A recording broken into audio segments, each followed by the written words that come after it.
Varicose veins కి సరైన చికిత్స కోసం సంప్రదించండి ఎవిస్ హాస్పిటల్. నమస్తే అమ్మా. నమస్తే అమ్మా. అమ్మా, అమ్మకి వీక్ ఆఫ్ అవసరమా? అసలు మనం ఇస్తున్నామా? అమ్మకి వీక్ ఆఫ్ కాదు, ఎప్పుడు ఆఫ్ ఇవ్వం కదా. కదా, అమ్మ 24/7 ఆల్వేస్ అవైలబుల్. అలా ఉంటేనే అమ్మ. షీఈ్ అన్ ATM, అంతే, ఆల్వేస్ అవైలబుల్. పోనీ ATM అది AVM అనుకుందాం. ఆల్వేస్ అవైలబుల్, దెన్ ఓన్లీ ఆవిడని అమ్మ అంటాం. అయితే ఇది కాన్సెప్ట్ చాలా గొప్పదే, కానీ ఆవిడ కూడా మనిషి కదా, మానవ మాతృరాలేనా? ఖచ్చితంగా. ఆవిడకి కూడా శరీరం ఉందా? శరీరానికి అలసట ఉండి విశ్రాంతి కావాలని కోరుకుంటుంది కదా. ఆవిడకి కూడా మనసు ఉంది కదా, ఆ మనసులో ఆలోచనలు ఉంటాయి కదా, ఆలోచనలతో కోరికలు కూడా ఉంటాయి కదా. పెద్ద పెద్దవి కావచ్చు, చిన్న చిన్నవి కూడా కావచ్చు, అతి చిన్నవి కూడా అవుతాయి. మరి వాటిని గురించి కూడా ఆలోచించద్దా? అమ్మ అంటే మనిషి కాదు అనుకుంటే ఎట్లా? అమ్మ అంటే ఒక బొమ్మలాగా తయారు చేసి ఓ సింహాసనం మీద కూర్చోబెట్టి పూజ చేస్తాను అంటే కుదిరేదా? అన్నీ అమ్మకి నైవేద్యం పెట్టేసి మనం తినేస్తే అమ్మకి అక్కర్లేదా? బొమ్మకైతే సరిపోతుంది, కానీ నైవేద్యం పెట్టి మనం తినేస్తే రక్తమాంసాలతో ఉన్న అమ్మకు కూడా కొంత పెట్టాలి కదా. నైవేద్యం కాదు, మామూలుగానే పెట్టాలి కదా. ఖచ్చితంగా అమ్మా. అందువల్ల మనం ఒక మనిషి ఏవైతే కోరుకుంటారో అవన్నీ అమ్మకి కూడా మనం, అమ్మ స్థానంలో ఉన్నటువంటి స్త్రీకి కూడా అందించవలసినటువంటి అవసరం ఉంది. అసలు ఆలోచనే రాదు కదా. రాదు కదా. అమ్మ అంటే అసలు we take her for granted. అంతే. తనకు ఒక ఆలోచన ఉంటుందని, తన కోరికలు ఉంటాయని, తన గురించి పట్టించుకోవాలని, తనని కూడా మనలాగా భావన చెయ్యాలని ఎప్పుడు అనిపించదు.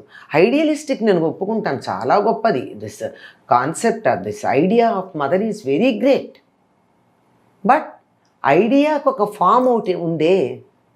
ఈ ఐడియా మన కంటికి కనపడడానికి ఒక రూపం ఇచ్చాం కదా, ఆ రూపం ఒక శరీరంగా ఉంది కదా, దానికి ధర్మాలు కొన్ని ఉంటాయి, దాన్ని కూడా ఆలోచించాలి కదా.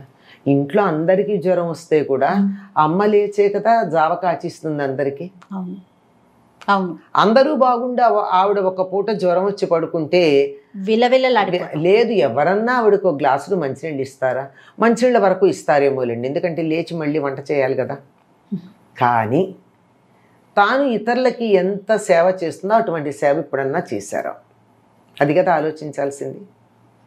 అవునమ్మా. అందుకని అమ్మని కూడా ఒక మనిషిగా, మనలాంటి భావనలు, కోరికలు ఉన్నటువంటి, ఆలోచనలు ఉన్నటువంటి వ్యక్తిగా భావించవలసినటువంటి అవసరం ఉందమ్మా. అంటే ఇలా అందరూ చెయ్యరా అంటే చేస్తారు, కానీ ఆ దృష్టితో చేయరు. ఏదో భక్తిగా, అమ్మ మీద ఉన్నటువంటి భక్తితో, ప్రేమతో చేస్తారే కానీ, బాగానే చేస్తారు, కానీ అమ్మ కూడా మనలాంటిది అన్న భావనతో చేయరు. ఏదో అమ్మకి పండక్కి చీర కొనిస్తే మంచిది, అంతేగాని అమ్మకి నచ్చిన చీర కొందామన్న ఆలోచన దాకా రాదు. ఖరీదైంది కొందామనిపిస్తుంది. కరెక్ట్ అమ్మా, చాలా కరెక్ట్గా చెప్పారు, మంచి మాట. ఖరీదైంది కొనిస్తాం, ఖరీదైంది కొనిచ్చి నా స్టేటస్కి సరిపోయేట్టు కొనిస్తా. కానీ అమ్మకి ఈ పట్టు చీర కాదు, పట్టు చీర కట్టుకుని వంట ఏం చేస్తుంది? రాత్రి పడుకుంటే ఎంత విసుగ్గా ఉంటుంది. మెత్తగా ఉండేటటువంటి చీరలు ఆవిడ ఇష్టపడుతుంది, లేత రంగులు ఆవిడ ఇష్టపడుతుంది, ఏదో వాట్ ఎవర్ ఇట్ ఈస్, ఊరికే ఉదాహరణకు అంటున్నా. అట్లాంటివి అడిగి నీకేం కావాలమ్మా అని కొనిచ్చేవాళ్ళు ఉన్నారా అన్నది ఖరవా ఆలోచించాల్సినటువంటి మాట. లేరని నేను చెప్పట్లే, ఎక్కువ శాతం గురించి నేను మాట్లాడుతున్నా, ఉన్నారు. అట్లాంటి వాళ్ళని చూసినప్పుడు అప్పటిదాకా నేను కూడా ఇలా ఉండొచ్చు కదా అన్న ఆలోచన లేని వాళ్ళకు కూడా వస్తుంది. నిజంగా చాలామంది అమ్మలకి ఆలోచన ఉండదు, అసలు అమ్మ కూడా కోరుకోదు కదా, కోరుకోదు. వీక్ ఆఫ్ నాకు కావాలనే ఆలోచనే ఉండదు. కనుక ఆవిడకి కూడా కొంచెం విశ్రాంతి ఇవ్వడం అన్నది చాలా ప్రధానమైనటువంటి అంశం అమ్మ. ఇప్పుడు మదర్స్ డే చేసేటప్పుడు వాళ్ళు చేసేది అదే. ఎందుకు అంటే ఆ రోజు ఆవిడ ఏం చేయకుండా మదరింగ్ కేక్ అని చెప్పి ఇస్తారు, ప్రత్యేకం. అంటే వాళ్ళ దేశంలో మొదలైంది మదరింగ్ కేక్తో మాత్రమే. తర్వాత అది కమర్షియల్ అయ్యి ఇదన్నీ చేయడం మానేయండి అని చెప్పాల్సిన పరిస్థితి వచ్చింది. కానీ మొదలుపెట్టింది అయితే అంతే. అన్నీ ఒక ప్రత్యేకమైన కేక్ మీద రకరకాలైనటువంటి ఫ్రూట్స్ వేసి తయారు చేసినటువంటి కేక్ని మదరింగ్ కేక్ అంటారు. ఆ రోజు తల్లికి ఏ రకమైన శ్రమ లేకుండా, తాను వంట చేసుకోవాల్సిన పని లేకుండా ఆవిడ్ని కూర్చోబెట్టి సుఖపెట్టడానికి వాళ్ళ కేక్ తీసుకెళ్ళి అమ్మకి ఇచ్చి అమ్మ చేత్తో అందరూ తీసుకుంటారు. వాళ్ళకి సంవత్సరానికి ఓ రోజే అనుకోండి, మనం వారానికి ఒక రోజు అనుకుంటున్నాం. వారానికి ఓ రోజు కాదు, వాళ్ళకి ఎవరికి వాళ్ళు విడిగా ఉండేవాళ్ళు కదా, కుటుంబానికి చేసే పని లేని పరిస్థితి అది. ఇప్పుడు మనం కలిసి ఉంటాం గనక వారం అంతా అమ్మ ఇంట్లోనే ఉంటుంది, మనం బయటికి వెళ్తున్నాం, ఆవిడ మనకి ఉద్యోగాల్లో మనకు ఒక రోజు సెలవు ఉంది, అమ్మకు కూడా సెలవు కావాలన్న భావాన్ని ఇక్కడ మనం కలిసి ఉంటాం కనుక అక్కడ ఎవరికి వాళ్ళు ఉంటారు కదా. అవునమ్మా, ఆవిడ ఎవరికి చేస్తుంది, తనకే చేసుకుంటుంది. ఆ ఒక్కరోజు కూడా తను చేసుకోవాలి, ఒక్కరోజు తను చేసుకోకుండా ఉండడానికి ఆ విధంగా చేయడంతో ప్రారంభమైంది. ఇక్కడ కూడా అమ్మకు కొంచెం విశ్రాంతి ఇవ్వాల్సిన పనే ఉంటుంది, ఇవ్వద్దా? ఇవ్వాలమ్మా. కానీ మనం ఏం చేస్తాం, ఆదివారం అనేటప్పటికి స్పెషల్గా చేయమని. చిన్నపిల్లలు ఉన్నారనుకోండి, ఇవాళ్ళే వాళ్ళకి తలంట్లు పోయాలి, వాళ్ళకి అన్నీ చూడాలి, అన్నీ ఇళ్ళు బాగు చేసుకోవాలి, రోజు తొందర ఉంటుంది కనుక అని చెప్పి ఆదివారం అంటే ఒళ్ళు పులిసిపోయేటంత పని ఉంటుంది. ఇది నేను మాట్లాడేది గృహిణుల గురించి. అవునమ్మా. అదే ఉద్యోగాలు చేస్తున్న ఆడవాళ్ళు అంటే మరీ భయంకరంగా ఉంటుంది. అందువల్ల ఆదివారం అనేది కొంచెం వాళ్ళకి విశ్రాంతి ఇచ్చి, పూర్తిగా మానేయమంటే ఏ అమ్మ మానదండి, వంటిల్లు వదిలిపెట్టడం వాడికి ఇష్టం ఉండదు. ఇష్టం ఉండదు, నేను చెప్తున్నాను.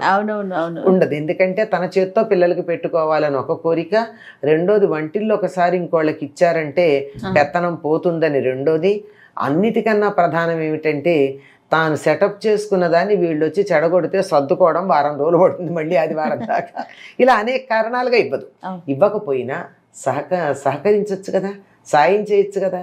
ఇవాళ మేము రోజు మాకు డబ్బాలు పెట్టేస్తావు, మేము వెళ్ళిపోతాం, మేము ముందర తినేస్తాం, నువ్వు ఒక్కదానివి తర్వాత తింటావు, లేదు వాళ్ళందరం కలిసి కూర్చొని తిందాం, ఇవాళ వడ్డం నేను చేస్తాం, కనీసం ఏదో కలిసి కూర్చుందాం. ఎప్పుడు నీ చేత్తో పెడితే మేము తింటాం, ఇవాళ నేను పెడతా, వంట నువ్వే చేస్తావు, ఇట్లా ఏదో ఒకటి. ఇది ఒకటని చెప్పట్లా, నేను ఉదాహరణకు ఒకటే చెప్పా. కూర్చో, విశ్రాంతి తీసుకో అని ఆవిడికి కొంచెం విశ్రాంతి ఇస్తే ఆవిడ తీసుకుంటుందో లేదో తర్వాత మాట, అబ్బా మా పిల్లలు నా మీద ఎంత ప్రేమ చూపించారో అని ఆవిడ పొంగిపోతుంది అంతే. అచ్చా, వాళ్ళకి ఒక్కటండి బేసిక్గా గుర్తుపెట్టుకోవాల్సింది, ఎంత అమ్మైనా షీఈ్ ఎ హ్యూమన్. చలం చెప్పినట్టు చలంగారం, శరీరం ఉంది ఆకలిస్తుంది, మనసు ఉంది దానికి కూడా ఆకలిస్తుంది, అది జ్ఞానం, జ్ఞాన సముపార్జన ఉంది కదా. అవునమ్మా. శరీరానికి ఆకలి తీరడానికి అన్నం పెట్టినట్టే మనసుకు ఆకలి తీరడానికి కావాల్సిన జ్ఞానం కూడా అవసరం అవుతుంది. ఇంకా చాలా చెప్తాడులేండి, ఈ రెండే మనకు చాలు నేను చెప్పేవి. కనుక ఆ రకంగా ఆలోచించి ఆవిడికి శారీరకంగా కాస్త విశ్రాంతి, మనసు కాస్త ఉల్లాసం. రోజు ఏం ఉల్లాసం ఉంటుందండి, అందరి ఇంట్లోంచి వెళ్ళిపోతే ఎదురు చూస్తూ కూర్చుని పని చేసుకుంటూ, గృహిణి గురించి చెప్తున్నా, అలా ఉంటుంది. అట్లాంటి ఎప్పుడు వస్తారా అని ఎదురు చూస్తూ ఉంటుంది. ఈ రోజుల్లో అంత ఖాళీగా ఎవరు ఉంటున్నారు, ఏదో ఒక వ్యాపకం పెట్టుకుంటున్నారు కదా. అంటే మీకు వారమంతా పనిచేసి ఆదివారం విశ్రాంతి కావాలన్నట్టు ఆవిడ కూడా వారమంతా వ్యాపకం పెట్టుకుంటే ఆ రోజన్నా విశ్రాంతి ఉండాలి కదా. ఖచ్చితంగా అమ్మా, ఖచ్చితంగా, తప్పకుండా అది ఆలోచించాలి. అంటే అన్నిటికన్నా బేసిక్గా ఉన్నది ఏమిటంటే, అది ఎవరైనా సరే, అమ్మ కావచ్చు, నాన్న కావచ్చు, అత్త కావచ్చు, మామ కావచ్చు, బిడ్డ కావచ్చు, ఎవరైనా కావచ్చు, వాళ్ళు మనుషులు, మనలాంటి ఫీలింగ్సే వాళ్ళకి ఉంటాయి అన్నది గుర్తుపెట్టుకుంటే అద్భుతంగా ఉంటుంది కుటుంబం, ఆ తర్వాత సమాజం. నమస్తే అమ్మా. నమస్తే.